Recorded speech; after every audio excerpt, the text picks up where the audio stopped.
ਬਾਬਾ ਗੁਰੂ ਨਾਨਕ ਦੇਵ ਜੀ ਦਾ ਅੱਜ 550ਵਾਂ ਦਿਨ ਆ ਤੇ ਪੂਰੀ ਦੁਨੀਆ ਤੋਂ ਸਿੱਖ ਸੰਗਤਾਂ ਜਿਹੜੀਆਂ ਇੱਥੇ ਨਨਕਾਣਾ ਸਾਹਿਬ ਆਈਆਂ ਹੋਈਆਂ ਵਾ ਆ ਕੇ ਇੱਥੇ ਦਰਸ਼ਨ ਦੀਦਾਰ ਕਰ ਰਹੀਆਂ, ਮੱਥਾ ਟੇਕ ਰਹੀਆਂ ਤੇ ਅਸੀਂ ਗੱਲਬਾਤ ਕਰਦੇ ਹਾਂ ਇੱਥੇ ਆਏ ਹੋਏ ਲੋਕਾਂ ਦੇ ਨਾਲ। ਉੱਦਾਂ ਦੇ ਦੇਸ਼ ਵਿਦੇਸ਼ ਹਰ ਪਾਸਿਓਂ ਹੀ ਲੋਕ ਆਏ ਆ ਤੇ ਇਹਨਾਂ ਦੇ ਕੋਲੋਂ ਵੀ ਅਸੀਂ ਜਾਣਦੇ ਹਾਂ। ਜੀ ਕੀ ਨਾਂ ਤੁਹਾਡਾ सुरेंद्र कौर। ਤੇ ਕਿਹਦਾ ਲੱਗ ਰਿਹਾ बहुत अच्छा लग रहा है। ਤੇ ਕੀ ਕੁਝ ਤੁਸੀਂ ਅੱਜ ਇੱਥੇ ਕੀਤਾ?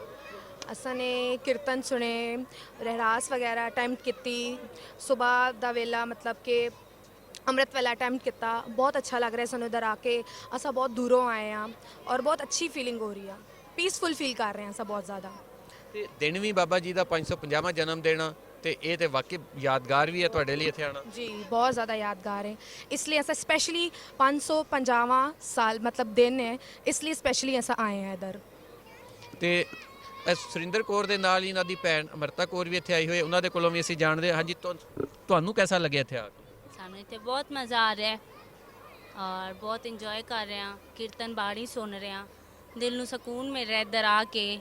ਜਾਣ ਦਾ ਵੀ ਦਿਲ ਨਹੀਂ ਕਰ ਰਿਹਾ, ਲੇਕਿਨ ਅਫਸੋਸ ਜਾਣਾ ਤੇ ਪਏਗਾ ਸਭ ਸੰਗਤਾਂ ਨੂੰ ਆਪਣੇ ਘਰ। ਅੱਜ ਸਾਡਾ ਜਨਮ ਦਿਨ ਹੈ ਰਾਤ ਨੂੰ ਤੇ ਬਹੁਤ ਚੰਗੀ ਤਰ੍ਹਾਂ ਸਾਰੇ ਸੈਲੀਬ੍ਰੇਟ ਕਰਾਂਗੇ। ਹੁਣ ਅਸੀਂ ਸਭ ਜਾ ਰਹੇ ਹਾਂ ਘਰ ਤਿਆਰ ਹੋਣ, ਫਿਰ ਰਾਤ ਨੂੰ ਆਵਾਂਗੇ ਕਿਉਂਕਿ ਰਾਤ ਨੂੰ ਅਹਿਮ ਦਿਨ ਆ ਜਿਹਦੇ ਲਈ ਅਸੀਂ ਅੱਜ ਇੱਥੇ ਆਏ ਹਾਂ ਸਭ। ਤੇ ਅੱਜ ਬਹੁਤ ਜ਼ਿਆਦਾ ਦਿਲ ਨੂੰ ਲੱਗੇਗਾ ਕਿ ਹਾਂ ਜਨਮ ਦਿਨ ਮਨਾ ਰਹੇ ਹਾਂ। ਬਾਕੀ ਆ ਵੇਖ ਰਹੇ ਹੋ ਸੰਗਤਾਂ ਦੇ ਮੂੰਹ ਤੇ ਕਿੰਨੀ ਰੌਣਕ ਆਈ ਹੋਈ ਹੈ ਇੱਥੇ ਆ ਕੇ। ਬਸ ਵਾਹਿਗੁਰੂ ਜੀ ਦਾ ਖਾਲਸਾ, ਵਾਹਿਗੁਰੂ ਜੀ ਦੀ ਫਤਿਹ। ਸੁਣਿਆ ਤੁਸੀਂ ਇਹਨਾਂ ਦਾ ਕਹਿਣਾ, ਕਿਉਂਕਿ ਬਹੁਤ ਅਹਿਮ ਦਿਨ ਸੀ ਇਸ ਲਈ ਇਹ ਭਰਪੂਰ ਤਰੀਕੇ ਨਾਲ ਇਹਨੂੰ ਸੈਲੀਬ੍ਰੇਟ ਕਰ ਰਹੇ ਆ। ਸਵੇਰ ਤੋਂ ਹੀ ਇੱਥੇ ਆ ਤੇ ਰਾਤ ਨੂੰ ਫਿਰ ਇਹਨਾਂ ਦੇ ਇੱਥੇ ਆ ਜਾਣਾ ਤੇ ਅੱਜ ਦਾ ਦਿਨ ਭਰਪੂਰ ਤਰੀਕੇ ਨਾਲ ਇਹ ਯਾਦਗਾਰ ਬਣਾ ਰਿਹਾ।